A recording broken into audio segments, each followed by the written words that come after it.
cara baru, nilai-nilai baru dalam mencari solusi dari setiap masalah-masalah yang kita hadapi.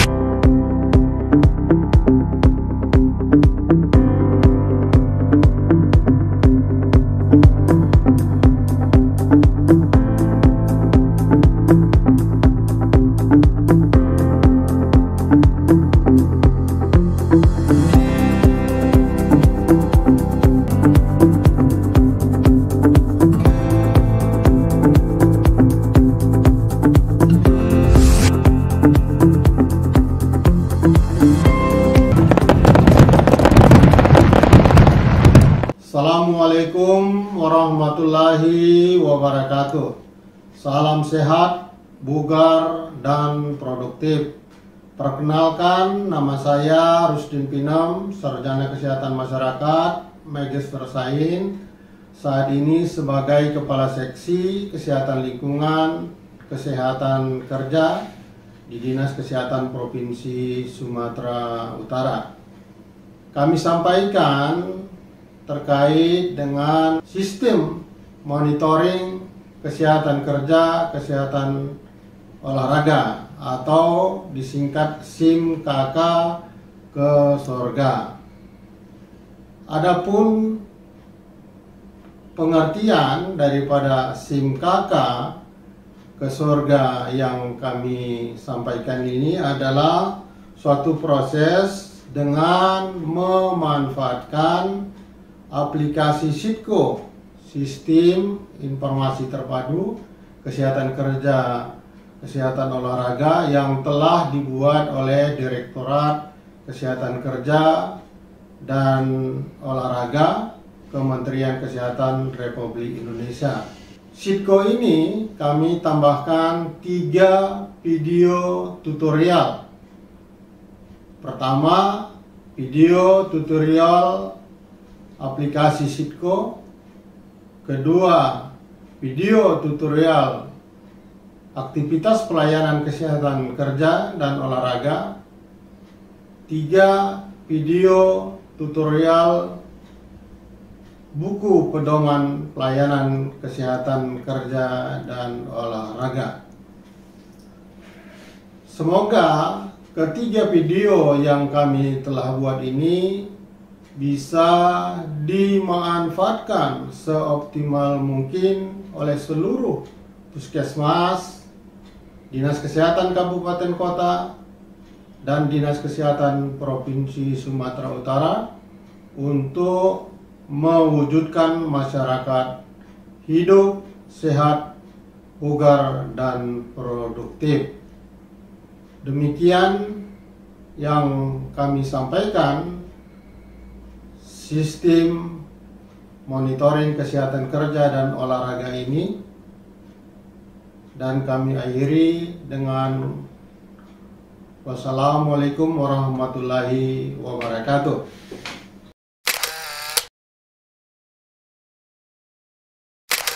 Salam sehat, bugar, produktif. Video ini merupakan video tutorial cara pengisian SIDCO, Sistem Informasi Terpadu Kesehatan Kerja dan Olahraga bagi puskesmas.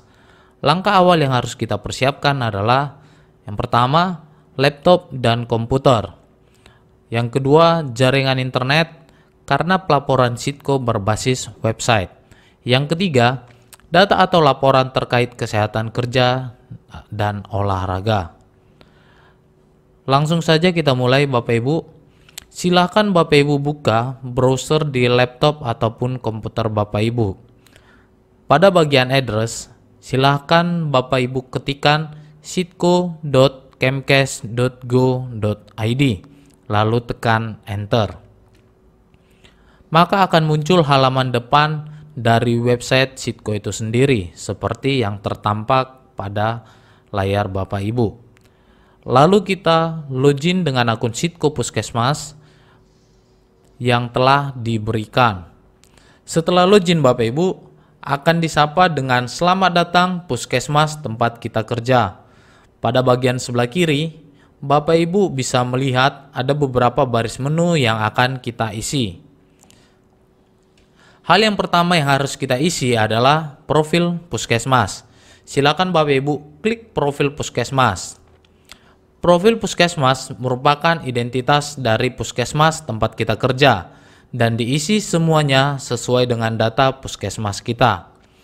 Mulai dari nama puskesmas, kode puskesmas, alamatnya, kecamatan, jumlah penduduk baik itu laki-laki dan perempuan.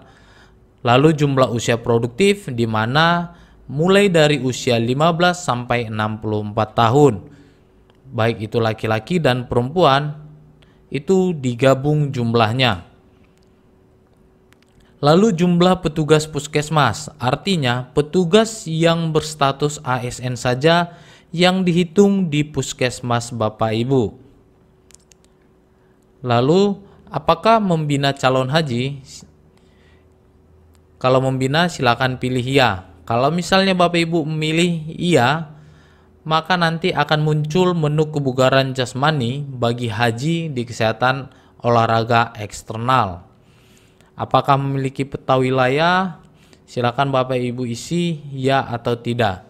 Dengan demikian, maka profil puskesmas telah selesai kita isi. Menu selanjutnya yang kita isi adalah kesehatan kerja. Bapak Ibu silahkan klik kesehatan kerja pada menu sebelah kiri. Maka akan muncul submenu yang baru, yaitu kesehatan kerja internal dan eksternal. Kita mulai dari kesehatan kerja internal ya Bapak Ibu. Silahkan diklik. Kesehatan kerja internal, pelaporannya dilakukan per tahun, tetapi harus diupdate setiap bulannya Bapak Ibu. Untuk yang belum memulai pelaporan tahun 2021, maka silahkan klik menu tambah atau edit data kesehatan kerja internal, lalu pilih tahun pelaporan dan klik lanjutkan.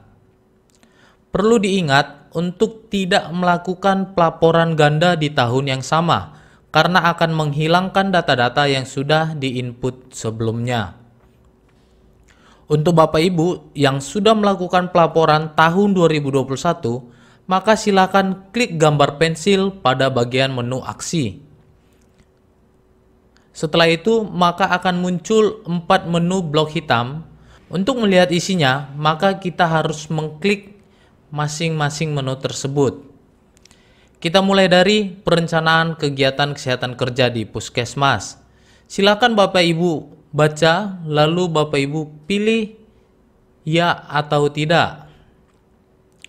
Lalu kita masuk menu yang kedua, ketersediaan sumber daya manusia. Silakan beri tanda centang jika telah memenuhi atau telah melaksanakan.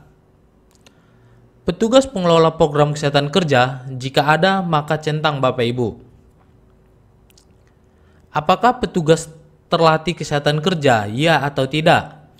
Dikatakan terlatih itu apabila pernah mengikuti orientasi kesehatan kerja ataupun olahraga yang diselenggarakan setingkat kabupaten kota atau provinsi atau pusat. Lalu adanya tenaga jabatan fungsional pembimbing kesehatan kerja, minimal 1 orang jakfung pembimbing kesehatan kerja. Silakan Bapak Ibu pilih ya atau tidak sesuai dengan kondisi puskesmas Bapak Ibu. Kalau Bapak Ibu memilih ya, maka akan ada kolom isian lanjutan, yaitu jenjang jabatan fungsional apa yang ada di puskesmas Bapak Ibu. Apakah jenjang pertama, muda, ataupun madya. Selanjutnya, dokter terlatih penyakit akibat kerja. Yang bisa dikatakan sebagai dokter terlatih PAK itu adalah yang pertama, pernah mengikuti pelatihan PAK yang diselenggarakan oleh pemerintah. Yang kedua, dokter dengan stambuk 2012 ke atas karena kurikulum mereka sudah ada tentang PAK. Yang ketiga, dokter dengan gelar Magister K3. Keempat, dokter dengan spesialis okupasi. Dari keempat tadi, apabila salah satu aja memenuhi, maka dokter yang ada di puskesmas Bapak Ibu bisa dikatakan sebagai dokter terlatih PAK, maka silakan dicentang. Selanjutnya kita pilih menu pelaksanaan K3 di puskesmas. Silakan Bapak Ibu baca pernyataan di bawah ini, lalu beri centang jika pernyataan itu sudah dilaksanakan atau sudah memenuhi di puskesmas Bapak Ibu. Dan mohon untuk diupdate setiap bulannya. Lalu di bawahnya, tersedia dan mampu menggunakan APD, mohon diupdate setiap akhir bulan atau per periode. Jika periode sudah terlewati, maka tidak bisa di-checklist kembali. Jadi jangan sampai lupa Bapak Ibu untuk mengupdate data dari ketersediaan dan mampu menggunakan APD ini.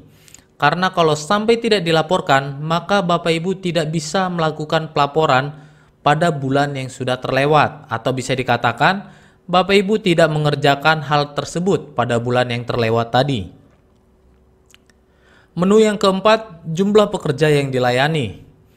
Untuk menu ini Bapak Ibu adalah kumulatif total dari semua pekerja yang dilayani di puskesmas Bapak Ibu sepanjang tahun. Misalnya 1591 ini merupakan total jumlah pekerja yang dilayani di puskesmas mulai dari Januari sampai Oktober. Nanti di bulan selanjutnya silakan Bapak Ibu tambahkan jumlah pekerja yang dilayani pada bulan selanjutnya. Setelah itu silakan Bapak Ibu klik save hingga muncul tanda centang hijau dan selesailah penginputan kesehatan kerja internal di puskesmas Bapak Ibu. Selanjutnya kita masuk ke kesehatan kerja eksternal. Silakan Bapak Ibu klik kesehatan kerja eksternal pada bagian sebelah kiri. Maka akan muncul 3 submenu, yaitu pelayanan penyakit akibat kerja, pendataan tempat kerja, dan data pos UKK. Langsung saja kita mulai dari pelayanan penyakit akibat kerja. Silakan diklik Bapak Ibu. Maka akan muncul bulan pelaporan yang sudah pernah dilakukan. Untuk menu ini harus dilaporkan setiap bulannya ya Bapak Ibu. Untuk memulai pelaporan, silakan Bapak Ibu klik tambah atau edit PAK dan KAK. Pilih bulan dan tahunnya, lalu lanjutkan. Perlu diingat kembali untuk tidak melakukan pelaporan ganda karena bisa mengakibatkan data hilang. Buat Bapak Ibu yang sudah melaporkan untuk bulan terakhir, misalnya Oktober, silahkan klik gambar pensil pada bagian aksi. Maka akan muncul isian penyakit akibat kerja dan kecelakaan akibat kerja. Kita mulai dari penyakit akibat kerja. Penyakit akibat kerja merupakan penyakit yang ditimbulkan dari pekerjaan yang dilakukan. Di sini sudah ada list diagnosa okupasinya. Jadi dokter puskesmas sudah bisa menentukan arah penyakit yang dikeluhkan pekerja ketika berobat ke puskesmas Bapak Ibu. Contoh, saya pilih diagnosa okupasi TB paru akibat kerja. Jumlah penyakit akibat kerjanya hanya boleh diisi oleh dokter yang terlatih PAK. Kalau tidak ada, maka yang boleh diisi hanyalah jumlah terduga dan dirujuk saja. Kalau jumlah penyakit akibat kerja di puskesmas Bapak Ibu lebih dari 1, maka silakan klik tanda tambah pada bagian sebelah kanan untuk memunculkan kolom isian diagnosa penyakit yang baru, lalu isi sesuai dengan data yang sudah ada. Setelah itu kita masuk ke menu kecelakaan akibat kerja. Kecelakaan akibat kerja merupakan kecelakaan yang terjadi di lingkungan kerja dan dari rumah hendak menuju tempat kerja ataupun pulang dari tempat kerja menuju ke rumah dan mengalami kecelakaan, maka itu bisa dikatakan sebagai kecelakaan akibat kerja. Dan ini tidak harus memiliki dokter PAK baru boleh mengisinya. Yang penting ada surat keterangan kronologi kejadian dan ditetapkan sebagai kecelakaan akibat kerja atau tidak. Setelah itu, klik save. Kita masuk submenu yang kedua, pendataan di tempat kerja. Silakan Bapak Ibu klik pendataan di tempat kerja, maka akan muncul list tempat kerja yang sudah pernah Bapak Ibu data. Untuk pendataan tempat kerja ini, yang didata adalah tempat kerja yang formal atau berbadan hukum resmi, seperti kantor camat, kantor desa, kantor cabang bank yang ada di wilayah kerja puskesmas, sekolah, dan lainnya.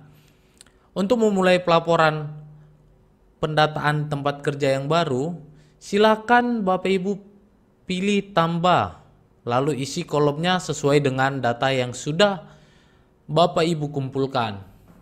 Mulai dari nama tempat kerja, alamat, jenis tempat kerjanya, sudah ada listnya, tinggal kita menyesuaikan saja. Lalu jumlah pekerja secara keseluruhan dan jumlah pekerja perempuannya saja ada berapa di tempat kerja tersebut. Lalu di bawahnya ada checklist upaya kesehatan kerja promotif apa saja yang sudah dilakukan di tempat kerja itu.